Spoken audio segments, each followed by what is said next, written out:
Hi, let's install TRARO Beta in under 2 minutes. Go to our website. You can switch the language up here. Scroll down to the bottom and click Free Beta.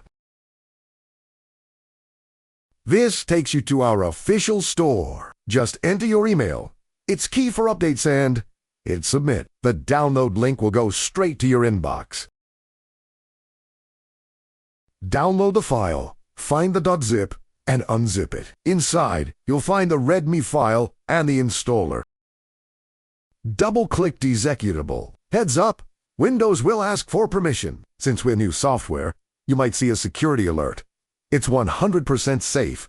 Just click Yes, choose your language, install, and in 3 seconds, done. Finish.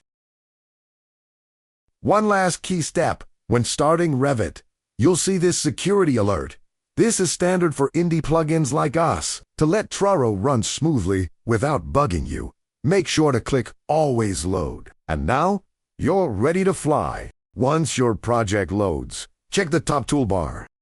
You'll see the new TRARO tab. Select it, open the manager, and the engine is ready. It's that easy to start.